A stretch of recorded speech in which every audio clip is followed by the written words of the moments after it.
So your mother is from Italy, and she moved to the United States when she was 16, making her an immigrant. An immigrant is someone who leaves their native country to come live in the United States for any reason. How did this affect your childhood? I would say that it affected my childhood actually the most because she couldn't really read or write English, and she really didn't want to learn the language either. She completely hated, I guess, moving. She liked her home country.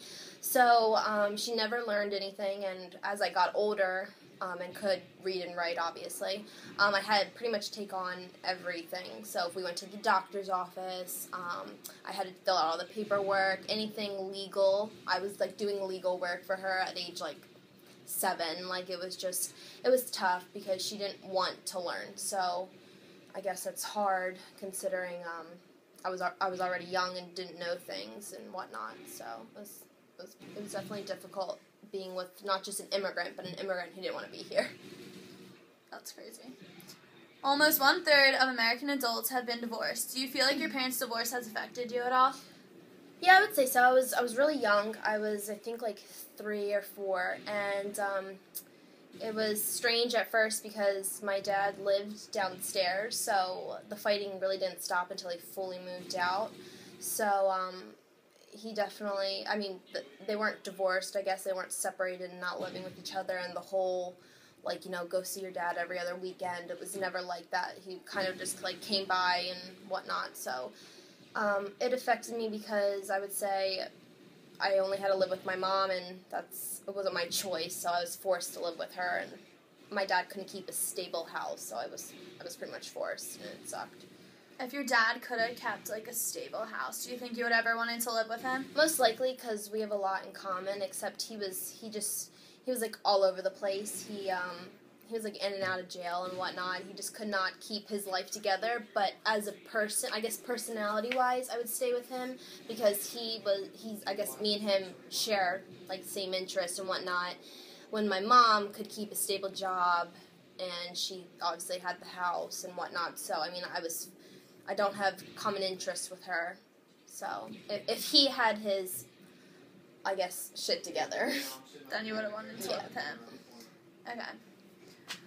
Our textbook also states adolescents who are brought up in a violent family in which spousal abuse or child abuse are common tend to become more abusive mates and parents themselves. Do you feel like this affects you and the relationships that you've had with boys now?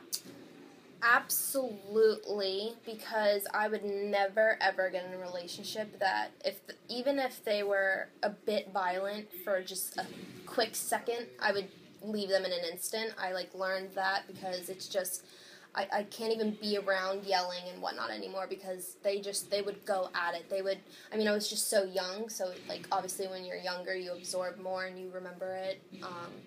And even when I was older, they were always fighting, so if just even a guy just, I don't know, screaming too loud kind of freaks me out. So it definitely also affects my relationships in a negative way because I'm not good with confrontation now, and we can't really, I guess it's hard to resolve issues because the only way that I saw issues being resolved is by fighting and screaming and yelling, and it's just, that's not the way I want to do it, and that's not the proper way to do it. So it makes it difficult because I wasn't taught, I guess, the right way. I had to learn that on my own, what the right way to get in a fight, I guess. Research also states adolescents' school performance, behavior at school, and attitude towards school receive much attention. Do you feel like either your parents really cared about your academic success? I would say that if you were to ask them that right now to their face, they would say, of course, and, yeah, of course we want her to do good in school, but I mean, neither of them would pay my tuition, so obviously if you can't even get a job to pay the tuition, so then I switched to public school halfway through high school because I couldn't deal with, my grandparents having to pay and whatnot. So, I mean, that just reflects how they really cared, I guess, in a financial way, but they were never tough on me about school. I mean, my mother is obviously an immigrant. She couldn't read or write, so she could never help me, so I was always behind in school, so you would think that, your child is struggling, that she would maybe get you more help. Yeah, either get me more help or learn the language so she could help me, or, and my dad was just never really around as a kid. I guess if I were to call them on the phone, I don't think that the first question would be how's school, but if it came up or something, or if I brought it up, like I'm paying for school right now, I'm going to school, I get straight A's. I had straight A's my whole entire life, so I think that from them being neglectful in school made me want to do really well in school, when a lot of kids, if their parents are pushing them to get A's, like you need to get a 90 on your test, like, and they care so much and they're being obsessive about it, you do, that's when you do bad and you start to say, like, I want to rebel against my parents. I was the exact opposite, I guess. I was rebelling against the fact that they didn't care about school. Like, I wanted to be good in school almost just to prove to them that I could do it, even though they didn't care. Now, are you content with your life now, and are you happy with the way things are now? I would say absolutely yes. I definitely, looked for a relationship that I could, that the guy would have every quality I was looking for. I was picky because any type of violent, like I said, is just a no. Anybody who can't have a conversation is a no. Anybody who just isn't open to anything, just, And then I moved out at, 17, I guess. Actually, we were being evicted, so I had to. My mom just kind of was, nowhere to be found, so I just didn't want to get all my stuff taken, and I actually just moved out, was living with a friend, and then I did get stable again, and then eventually, after living with my mom, I had to go back with my mom, because my dad just couldn't, even at this age, he still couldn't help me.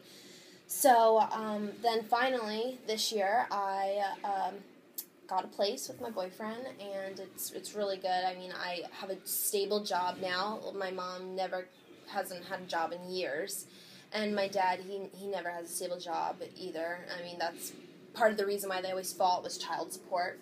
Of course, it's a lot of the problems with divorced parents. So with child support, he just couldn't keep a stable job, which means he couldn't pay her, which means she couldn't pay for things. Which lets them arguing more and more, which always made me worry about money. So I knew that once I was of age, meaning no more retail and restaurant jobs, once I was 18 and ready to get a real job, I right away did it. I actually got one before 18 at an office, which I am still at, and at first I was just, like an administrative, doing filing and whatnot, and then as years went on, I got promoted and whatnot, and now I'm like her administrative assistant. I'm going to be a CPA just like her and whatnot. Way to go. Yeah, I definitely don't want to be struggling with money ever in my life, so I'm shooting for the best job you can do, because it's the only thing you can do, because I never want to be like them, I guess.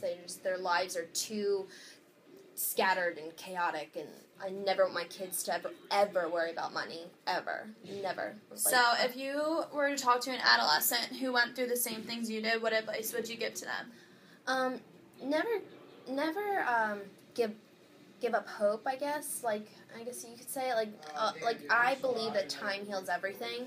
So, you're definitely going to go through, huge, traumatic events, and it's going to happen, because unfortunately financial issues are always the worst. Big problem. Yeah, and it puts a lot of stress on your shoulders, and it's just a huge disaster. And I would say just never give up, and to try to be everything your parents aren't, if that's okay to say, if that's not rude. No.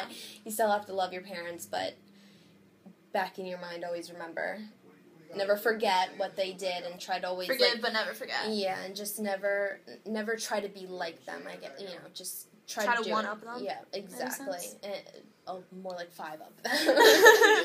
But yeah, just don't give up and try really hard, because unfortunately you have to try harder, because I was always behind in school, reading and writing wise, because I didn't have anybody to go home and help me. My teachers aren't going to stay till 6 o'clock helping me. It wasn't like that at my school. So, there's no help, I guess, unless you find help. So also look for help, because help is good, really. Finding anybody. I had a really good friend who was older, so she helped me through a lot too, just teaching me things that parents didn't teach me. I wouldn't even know how to drive a car if it wasn't for just other people looking. I was just looking for help anywhere, so it's not afraid to ask for help. That is true. Well, Congrats, you've come a long way. Oh, thanks.